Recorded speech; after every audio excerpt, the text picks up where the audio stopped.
YouTube, this is Mike from MikePhoneJunkie.org. I am bringing you the new iPhone 5. I know we are a little late, but we like to actually review our devices. The iPhone 5 is by far one of the best looking devices. The black and slate is definitely a favorite of mine. The black and aluminum fit together perfectly. Now with the iPhone 5, some will argue and say that we see minimal upgrades, but we definitely have a bigger screen, 4-inch 640 by 640 by 1136 pixels, a 326 ppi. They come in 16, 32, and 64 gigabyte storage. You got 1 gigabyte of RAM. You have an 8 megapixel camera, 1.2 megapixel front facing 720p HD front facing camera. And you also will have a dual core 1.2 gigahertz Apple A6 chip.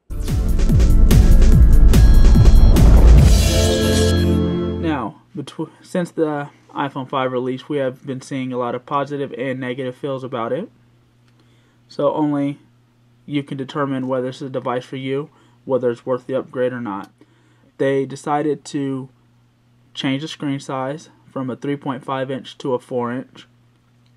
They kept the width exactly the same, so there will not be no problems with holding it in your hand or typing, anything like that.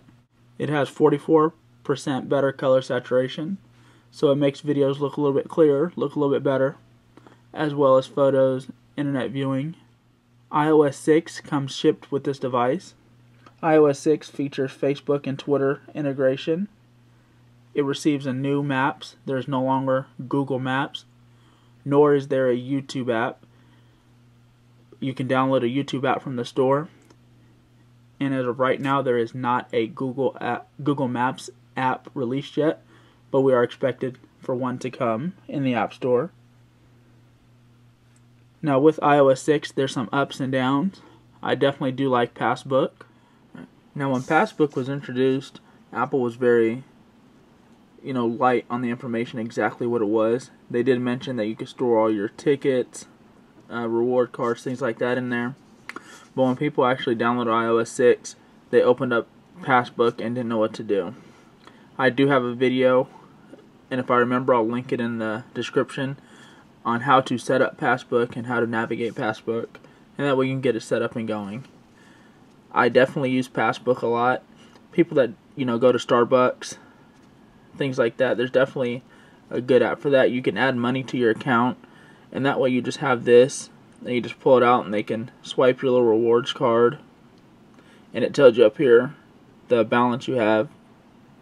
And so if there were more cards in here, I would just be able to scroll through them like this. Let's say you have a Walgreens card, rewards card, you just go to Walgreens, you pull it up, and they just scan this like they would any rewards card that you'd keep in your wallet.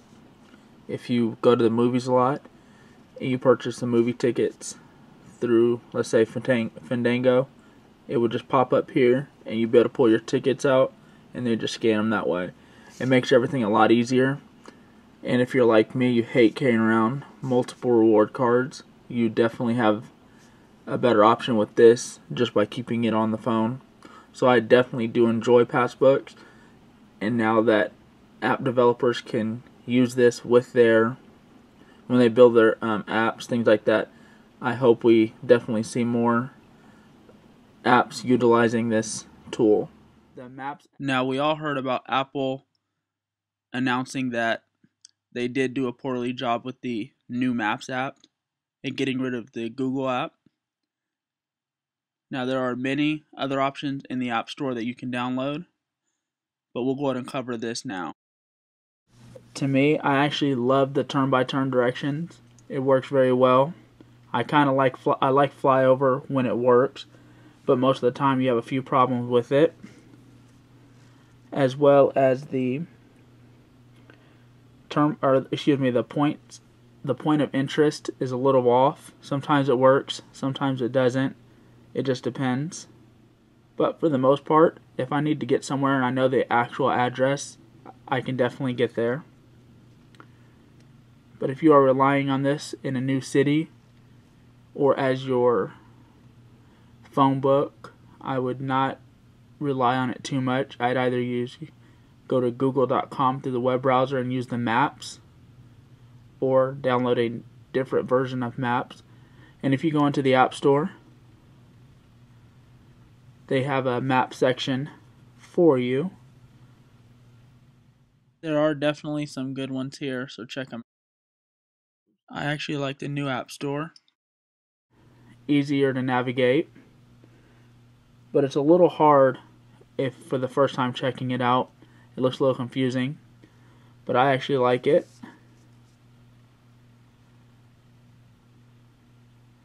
Gives you a little bit better feel of the apps. Alright, and with iOS 6, we got a better version of Siri. Siri can speak more languages, understand more commands. So if you just go here, it'll tell you all the commands that Siri can understand. Going to zoom in a little here.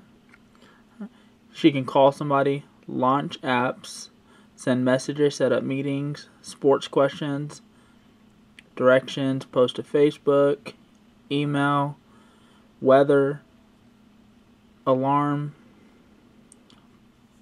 tell you a person's contact information, write down a note, search the web, and definitions.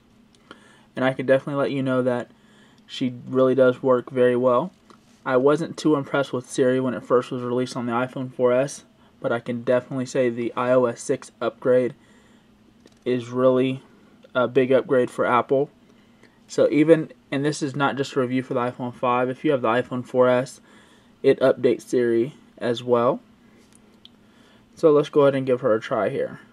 I'm a pretty big sports fan, but I really don't have time to really sit down and actually watch all the games or watch ESPN that much anymore. So I can definitely, if I have a question or this really comes in hand when me and my buddies are talking and we just need to, we can't remember something, so we can just, ask Siri. So here we go.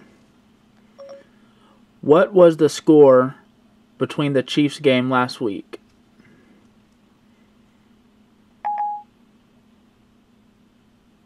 Kansas City narrowly lost to Baltimore last Sunday. The final score was 9-6. What is the Baltimore Ravens roster this year? Let's see. Here's the roster for the Ravens. Who is the starting quarterback for the Houston Texans? I looked it up. Matt Schwab is the starting quarterback for the Texans. Tweet, I am having fun with my new iPhone 5. Here's your tweet. Ready to send it? Will I need a jacket for this evening? The low will be 66 degrees. So you can definitely tell that Siri understands that jacket means weather. And also, I definitely believe Siri is better than S-Voice. But once we see Google Now with the Jelly Bean update, I really think Google Now will be a little bit better than Siri, as it definitely understands you a little bit more and takes everything a little bit further, understands words a little bit better. Now the gaming on this iPhone 5 is definitely better. The bigger screen really helps out there, gives you better real estate to look at. Colors a little bit better, as well as the upgraded processor. You definitely see console game-like graphics. The hardest thing I find about playing on the iPhones, iPads, is just the way it controls. And as you see every day, app developers are getting better with the way they let you control the games.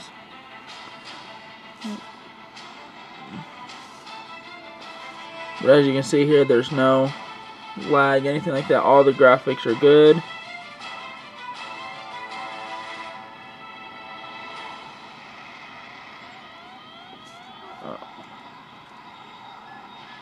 It's been a while since I played this game. Alright.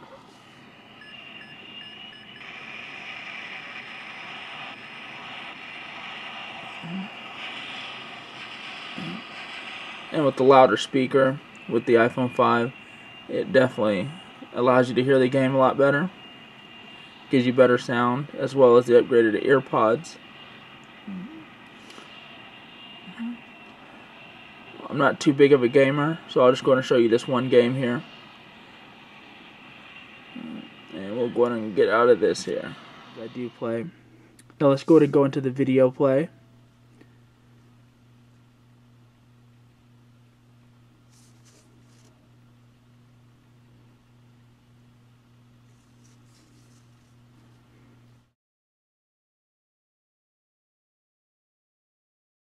The 16:9 screen format makes viewing videos really well. As you can see there.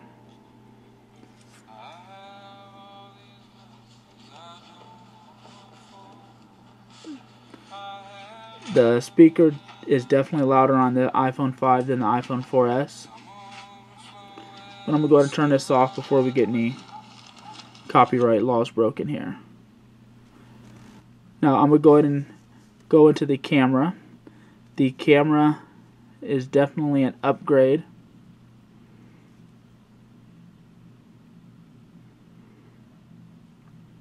And here's some of the pictures that I've taken. And I'll show you the camera definitely handles the pictures a lot better. Now it's still an 8 megapixel camera.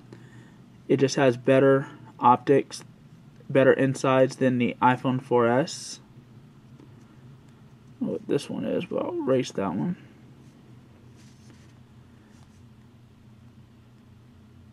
So it definitely takes better pictures. Some of these are in landscape mode. Now there has been a couple complaints with the camera if it catches a certain angle of light, mostly out of view, like towards the sun or something like that. If it's kind of out of view, that'll catch a purple light. I haven't experienced this yet, but I know it's been a big issue. Apple actually commented on it and said that it's something that all the iPhones have done and that all phone cameras do it. But for me, it has not yet been a problem. I actually enjoy the camera very well. And with the camera, you can actually do panorama mode, or you can, while you're video recording, you can snap a picture.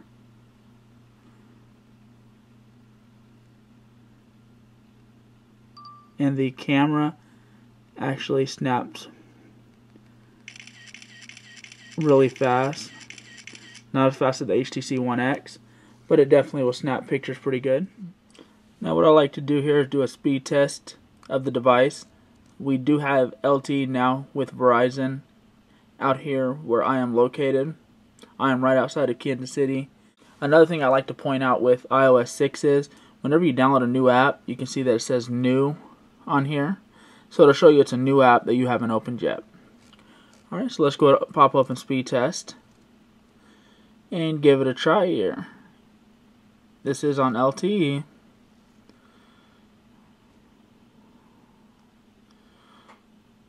Alright, here we go. So as you can see, some are from my other videos. This is extremely faster than what we've been used to. I mean 12.72 megabits per down, or megabits per second down, and we got 2.5 megabits per second up. Me personally, I've never really gotten over 0.9 up, and maybe between 1 and 3 down. So this is, 4 times faster than what I'm definitely used to seeing on download speeds. So this is really incredible. Let's go ahead and give it one more time.